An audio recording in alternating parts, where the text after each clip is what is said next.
We will be discussing route-based construction and improvement procedures. In contrast to our previous discussion for the TSP problem, where we used just a location sequence, for these procedures, they include both route information and location sequence information. The route-based information is an indication of which shipments occur and where they have their pickups and delivery, and then the location sequence is the location at which those events occur.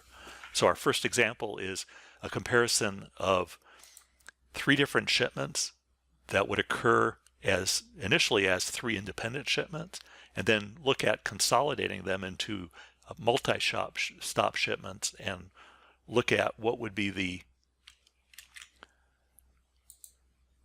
the first example we'll be talking about looks at 3 shipments that are first considered as 3 independent shipments, and then comparison is made to what would happen to the total distance traveled if they were combined into multi-stop shipments and being able to utilize the same truck. This type of analysis would be something that a carrier or a trucking company would look at, where they have 3 different shipments where they need to task 3 different trucks to at least initially make these shipments, and then they would also consider what happens if we use the same truck to do multiple shipments at the same time. So for this example, it's going to be a total of 6 different cities that we're going to define as a cell array, their corresponding states, and then we can use the US city data to get the longitude, latitude. We're going to calculate the estimated road distance between the cities using the distance function times 1.2 circuity factor, and then we can define a shipment structure which we'll use in our routing procedures. And initially we're going to define the density of the 3 shipments, and then we're going to define the indices in the location sequence at which the initial pickups or beginning points occur, and then another field E for the end or destination indices in the location vector.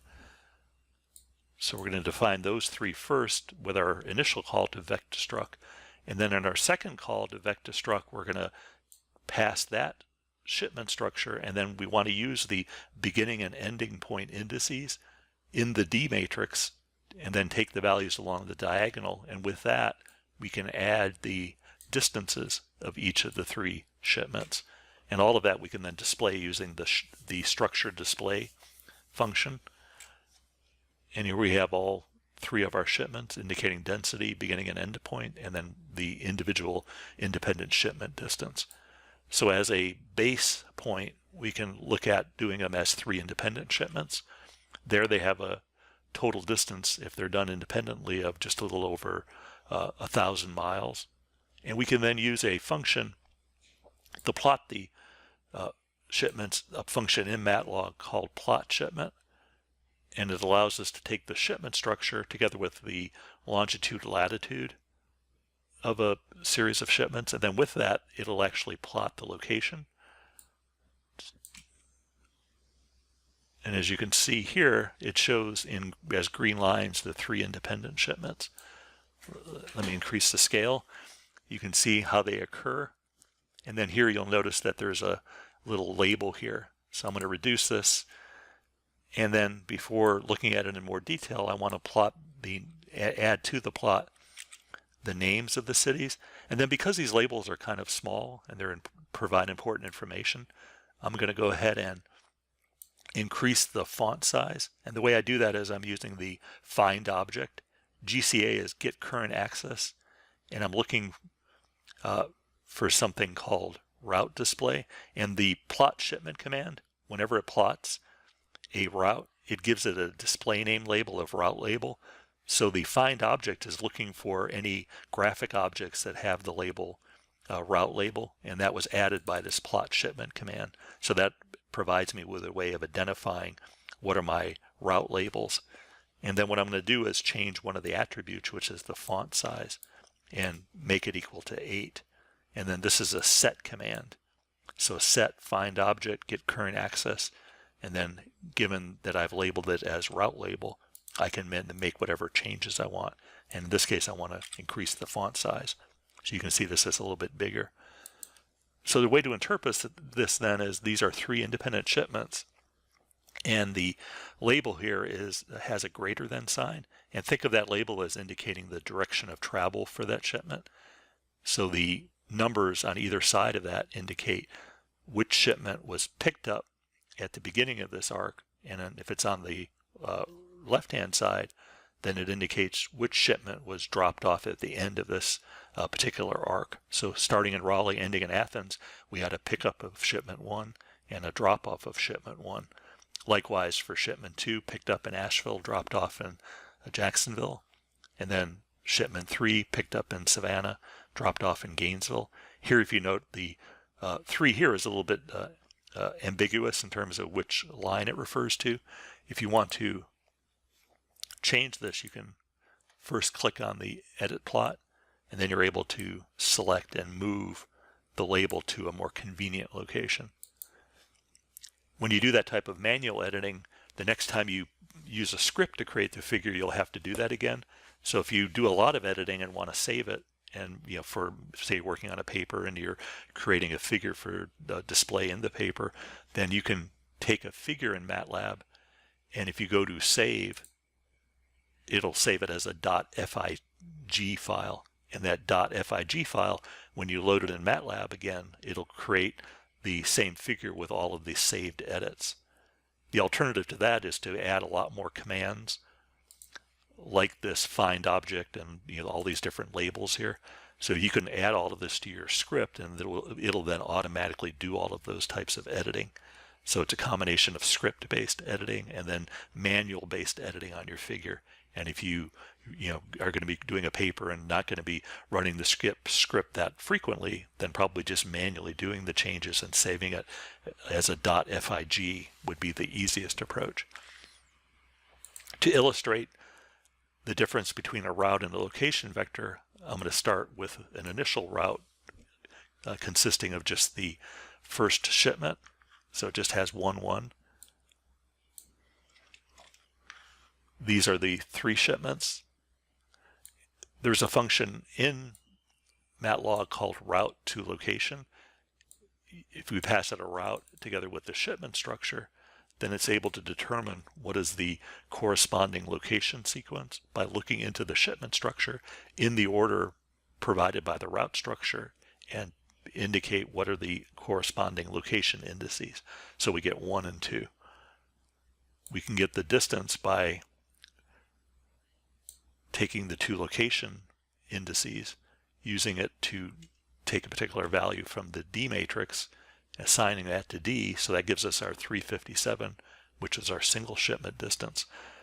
So this set of commands, we can do it then for a route that has more than a single shipment. In this case, we have shipment number 2 added, and the interpretation is we're picking up shipment number 1, picking up shipment number 2, dropping off shipment number 2, and then dropping off shipment number 1. So that gives us the correct sequencing. We can then look at the underlying location vector, and we get 1, 3, 4, 2. And looking here in the shipment structure, we pick up 1 at location 1, and then we're picking up location 2 at location 3, dropping off shipment 2 at location 4, and then dropping off shipment 1 at location 2. We can then extend our distance calculation here to rearrange the elements of the D matrix, take the values along the diagonal, and then we get returned the distances of each of the 3 segments of this route. So one segment is from location 1 to 3 with a distance of 263. The second segment is from 3 to 4 with a distance of 438, and then from 4 to 2. Instead of doing that each time we want that information, we can use the location cost function that was talked about in the previous script, and it'll do that same calculation for us.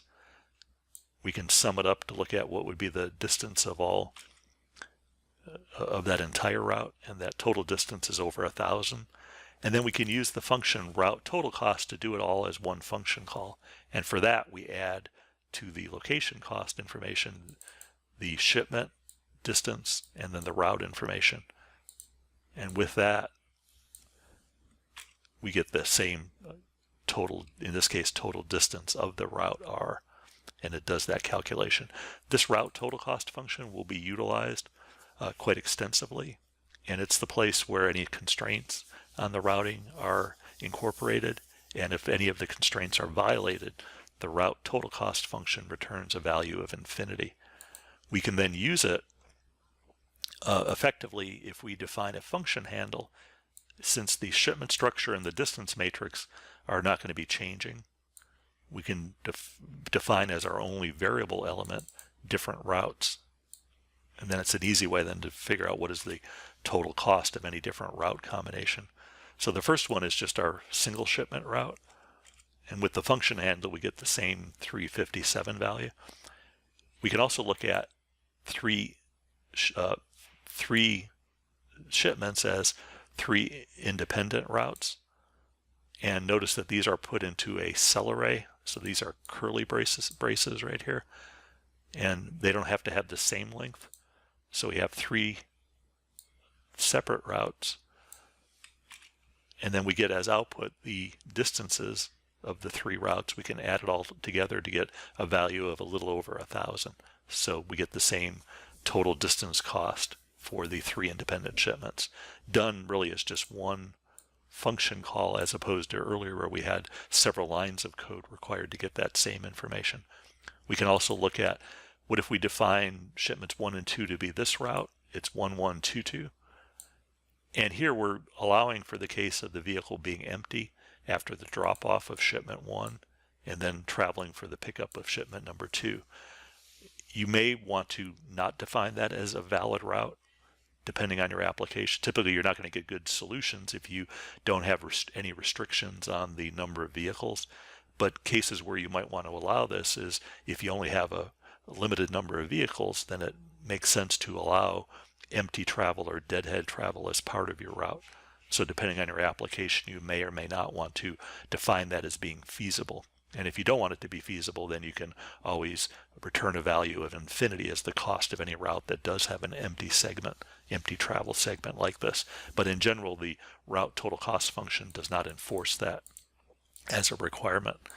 So with that, for this particular route, we have that plus the shipment 3 as its own route. And again, these are in a cell array. In this case, the route has 4 elements, and the second one has only 2 elements. So we do need a cell array to be able to represent this. We do that, we get 2 results, the distance of that route for shipments 1 and 2, and then 3 by itself. Here the total is 1150. We can have 1 and 2 picked up before 2 is dropped off and 1 is dropped off. So here we have no empty travel. We do that, we actually get an increase in the total distance. Again, we're making no attempt to determine what's the best way of doing this. We're just using it to illustrate the different ways of using the route total cost function. Likewise, we can define it this way. And then finally, we combine all 3 shipments where we have pickups of 1, 2, and 3 followed by drop-offs of 1, 2, and 3. And we do that, we end up with a value of really, I think it's one of our largest total costs that we've seen, on the order of this, what we saw over here. So just because all 3 shipments are in the same route, because the ordering is probably not very optimal, we're not getting a good reduction in distance. So to be able to come up with a better procedure, one way to approach it is to use a function called min-cost-insert. And what min-cost-insert does is defines as the first 2 input arguments, in general, 2 separate routes. And the first route could be just a single shipment by itself. In that case, the route is just the index of the shipment, 1122. Likewise, for the second, it can be a single shipment or a multi-shipment route. And what min-cost-insert does is it looks at all of the different ways of inserting the shipments in each route and exhaustively looks at all the different alternatives and returns which is the one that is the least cost way of doing it. So this computationally can be a very time-consuming step, but it does at least tend to give better results than just using no method to do this. Min-cost-insert is really only used in practice if you're doing an online procedure where you have an existing route and then you want to add a route to an existing route. If you have all of the shipment information available initially, then you're better off using an offline procedure, and the most effective one is the savings-based procedure that we'll be talking about next. So min cost insert is really more for the online routing applications. So the way we're working it then is we're starting off with our target route as shipment 1-1 by itself, and then we're going to be looking at inserting shipment number 2 as its own route into that, and it'll look at all the different ways of doing it and return the best one, which was to do this sequence 1-2-1-2 with a total distance of 731, and then we can take this result of 1 and 2, use it as our second target route, and then insert shipment 3 as its own route, and we get this result, and this value is 848, and that includes all 3 shipments. To see what the underlying route would be, we can call the plot shipment, add the city, and then increase the route label. Doing all of that, we end up with this. And for this, it has the same type of labeling, but now we instead of having 3 independent shipments, we have 1 integrated multi-shipment route. The way of interpreting the labels are that here we start in Raleigh, and we do a pickup of shipment number 1. It's on the right-hand side of this greater than symbol. Think of that as an arrow indicating the direction of the route along this segment. And then there's nothing on the right-hand side, meaning that we're not dropping off shipment number 1. But then in Asheville, if you look at the segment from Asheville to Athens, the 2 on the right-hand side indicates that we're doing a pickup of shipment number 2 in Asheville, and then the 1 here indicates that we're doing a drop-off of shipment number 1 in Athens, Georgia.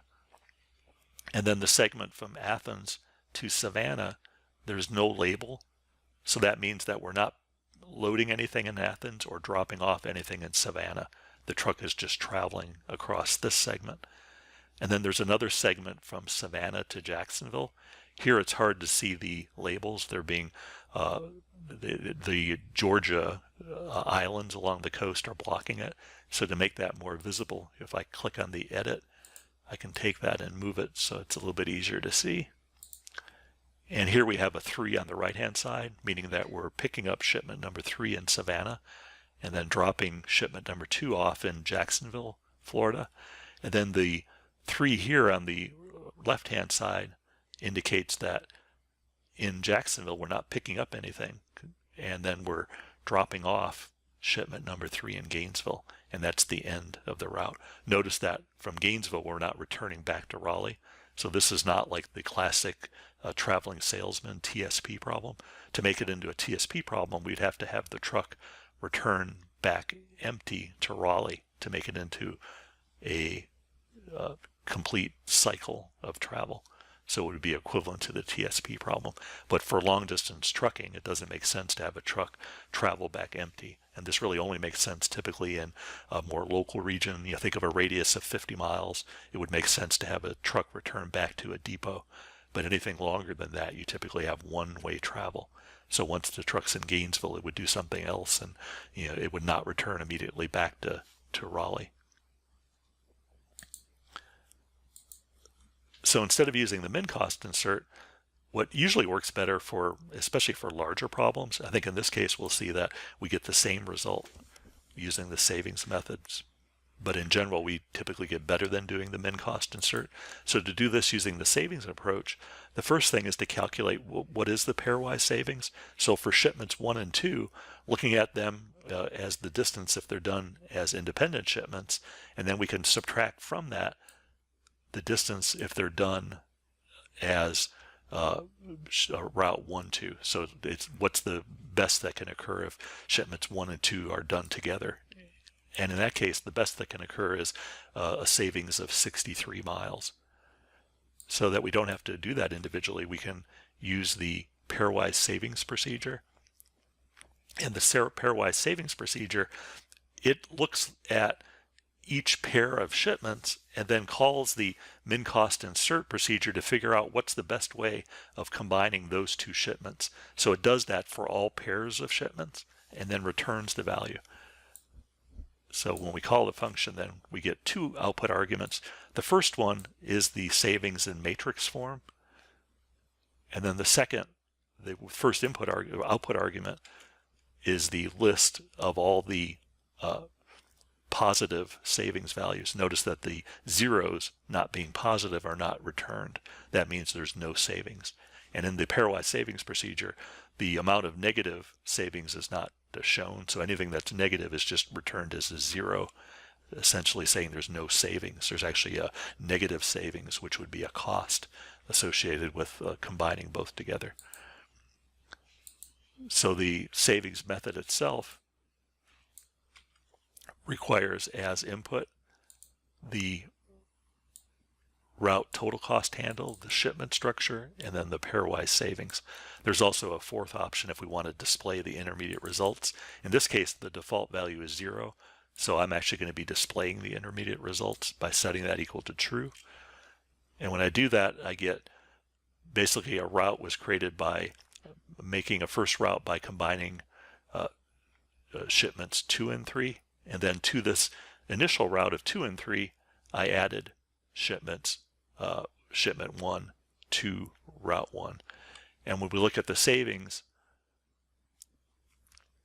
when you look at the savings, you can see in the savings list that shipments 2 and 3 had the largest savings. That's why they were used initially to create the first one. And then shipment number 1 had a savings with 2, which was already in the initial route created. That's why it was added to route number 1. And then the overall result was 848, which was the same value found using the min cost insert. And that's really more just because it's a very small problem. Usually the savings works better for larger problems. And notice that the result returned was a cell array. And the reason is that the savings can give us more than a single route returned. So to see what the actual underlying value would be, we can do R save. And that gives us the underlying route sequence corresponding to that minimum, which is the same found previously.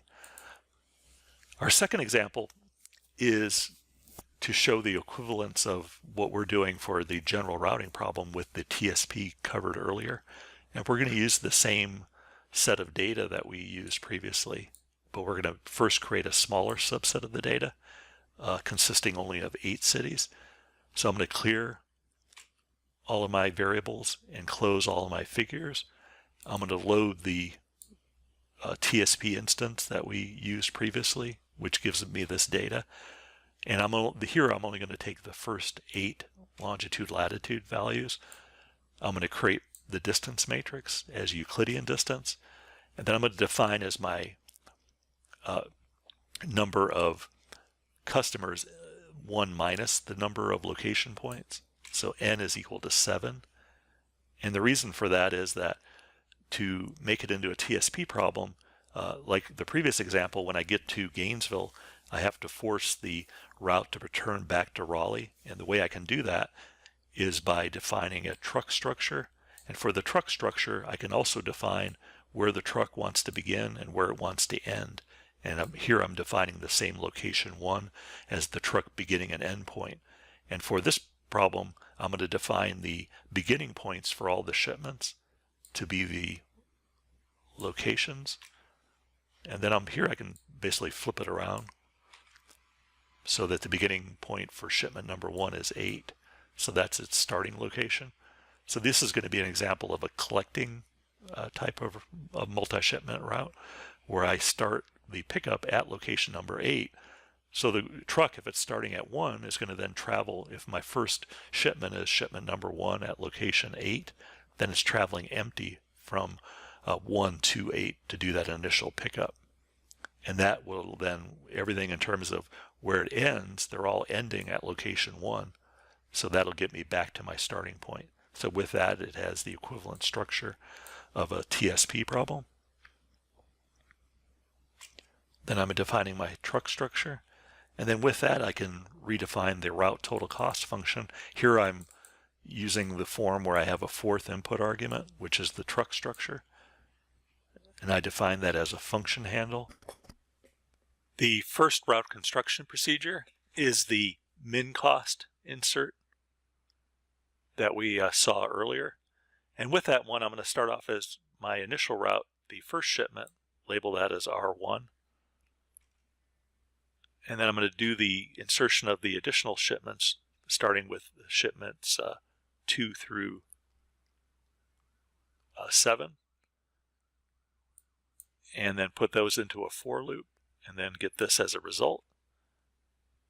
This gives me the underlying route sequence. If I look at what is the location sequence corresponding to that, I have 2, 1, 5, meaning a pickup of shipments 2, 1, and 5, and the locations at which that occur are 7, 8, and 4, which are the beginning locations of each of those 3 shipments.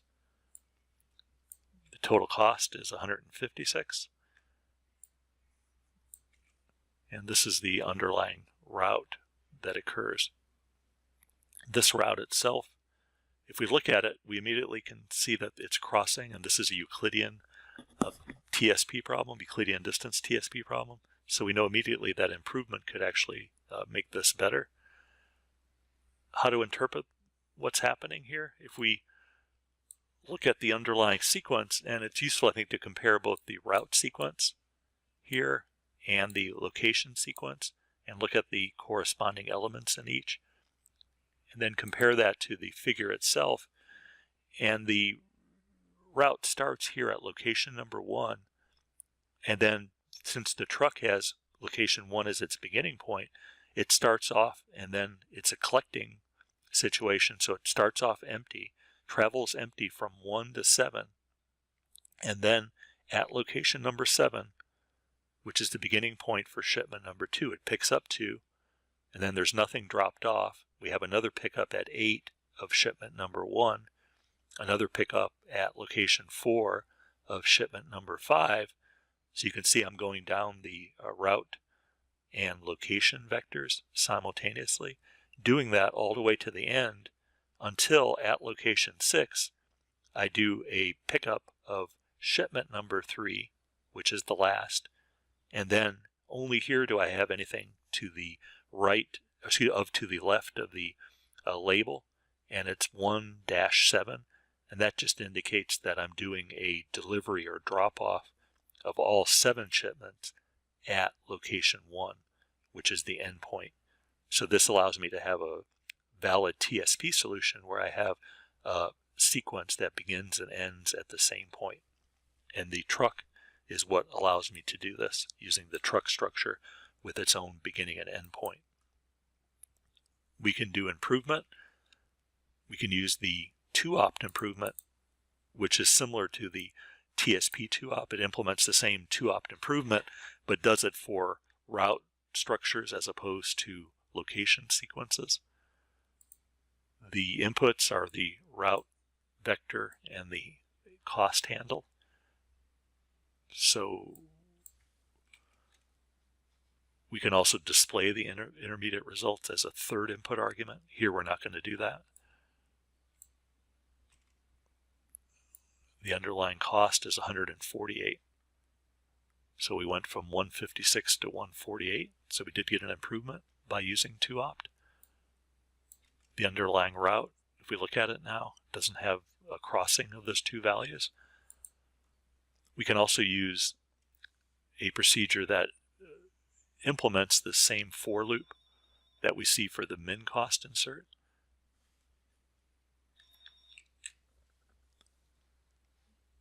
The insert improve procedure is an implementation of the for loop where we can give it a sequence of shipments, and then it'll insert and improve each of those shipments into an underlying route structure.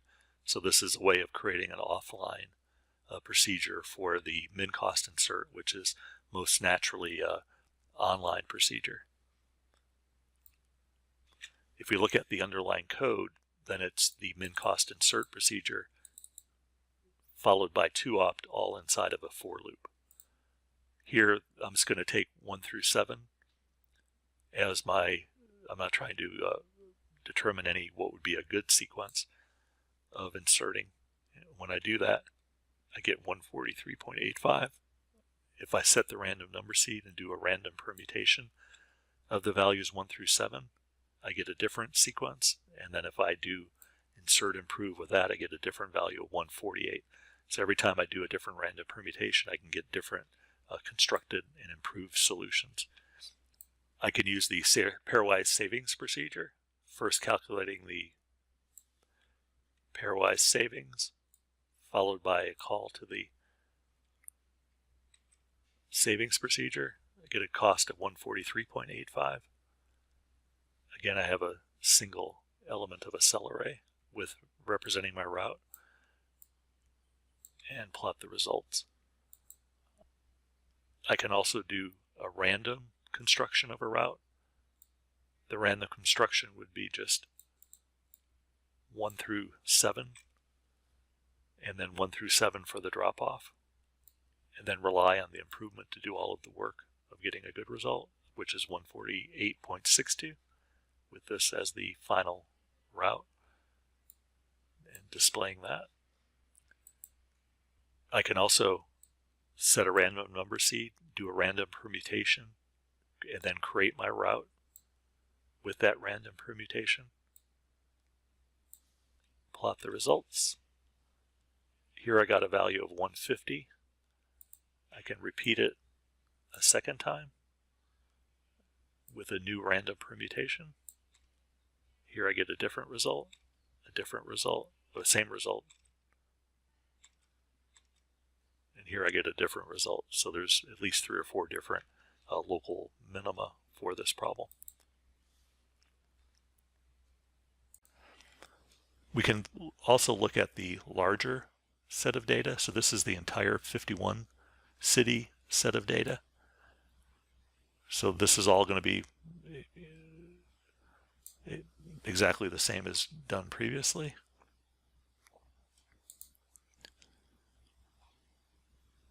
And then we can do pairwise savings and then call savings followed by 2op. Notice here I'm doing it all as one call. So 2op, savings first followed by 2op. And the result returned by savings is a route, which is the first argument for the 2opt. So I can use all of this as my first argument for the improvement procedure and then do the plotting. So all of this can be done in one step. And notice here it's a much larger problem, so there's a lot more going on in terms of applying the savings procedure. This is the underlying result. And you can see it's a much more complex set of route. This is probably large enough that it's a little hard to utilize the label information to really see what's happening here. In terms of the results, these are all the steps of the savings procedure. This is the first route created. Notice that at this point, a second route is created, and the reason is that the largest savings involved 2 shipments that were not part of the first route. So at this point we have a second route, a third route. Here we have a fourth route being created. And then some of the other steps are we're combining 2 of the routes, 3 and 1, into a single route. And the single route it's combined into is whatever the lower route index is. So route 3 is combined into route number 1. Here we have route 2 combined into 1, 4 combined into 1. So at this point, all we have now is a single route, which is what we should expect because it's an unconstrained TSP problem. And then at this point, everything that occurs is just adding additional shipments to that single route.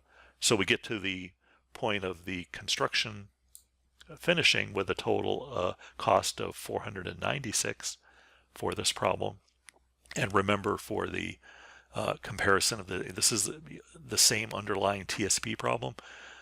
For the best procedure that we talked about previously, which was the nearest neighbor followed by 2op, we had a value of 439. So here initially we have 496, which is higher even than the space filling curve result. So the savings at this point really didn't give us a terribly good solution to this problem. But then by applying the 2op procedure to this, we're able to reduce the 496 down to 446, which is right in the middle of the pack with respect to the different TSP procedures that we had considered previously. We can do using the insert improve procedure. Again, this is an offline procedure where we're going to be doing a min cost insert call followed by a 2-opt improvement call as each shipment is added in the sequence provided by the index shipment. I'm going to set the seed so that this can be duplicated. And here I'm doing tick-tock, so you can see that for this type of routing structure, how it can actually be quite time-consuming to actually do the calculation. So here it's actually processing at this point. And a value of 452, which is the same as the convex hull insert followed by improvement. And it took just about 21 seconds to do the calculation. Here we can do essentially the same code that's occurring inside the insert improve, which is just the min cost insert followed by 2-opt, and do it as each shipment is inserted.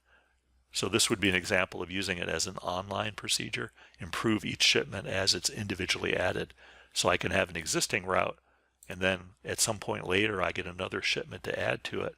I would call min cost insert followed by 2-opt improvement to get my new route, which has the shipment I included into it. So this is the online real-time equivalent of what's happening inside insert improve. Do that. Again, I have a long delay while I have the insertion and improvements occurring.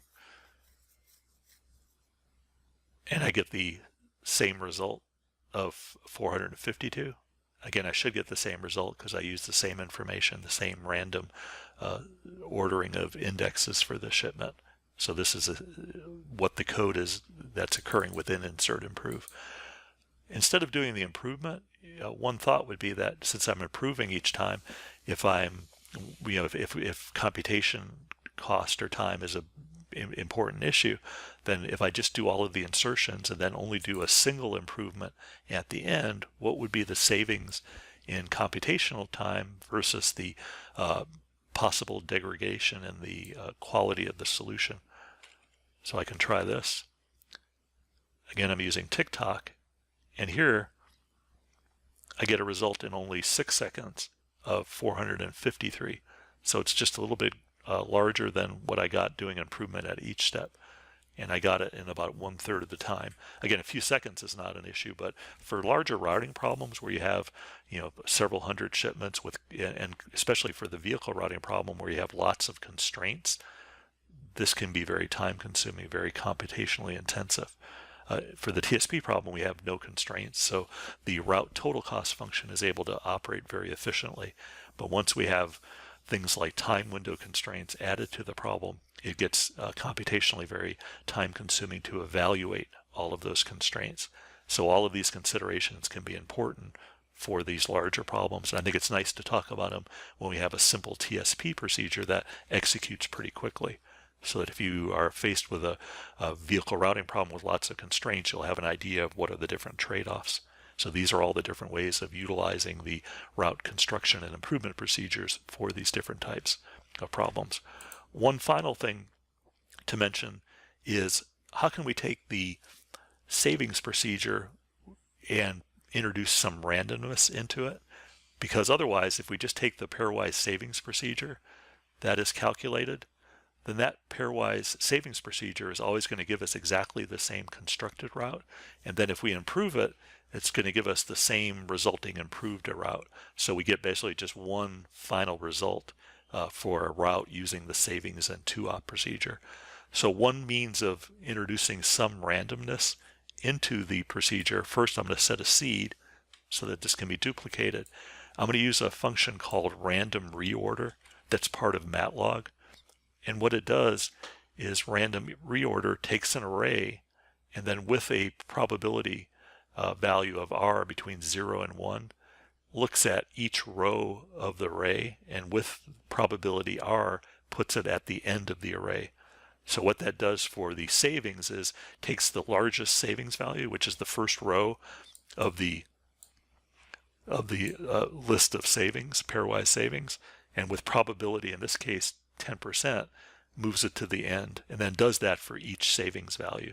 So it slightly shuffles the savings value, and the hope is that by that random shuffling I'll get a series of different final results for the constructed route and improved route, and some of those might be better than what I got using the initial pairwise savings. So this is a random reshuffling. I can then call the pairwise savings procedure followed by improvement and get a result. Here I got a value of 444, which I believe is better than what I got previously using the savings procedure, and it got that in 7.7. But if I do this again, I'll get a different result. 446. Let me do it one last time. So depending on how much time you have available to actually look for a solution, you can use this to generate different results. So I'm getting what looks like pretty close to probably the same exact solution in each case for this problem. But it is a way of introducing randomness. Having said that, the ordering of pairwise savings with largest value first usually gives you pretty close to the best result. So all of these additional changes only rarely give you significant improvement over what you get just using the initial pairwise savings. That's why overall the bottom line for routing is that for offline procedures, using the savings procedure by itself just with the pairwise savings in non-increasing order usually gives you the best result. And this initial additional randomization is really only necessary if you need to introduce some type of variability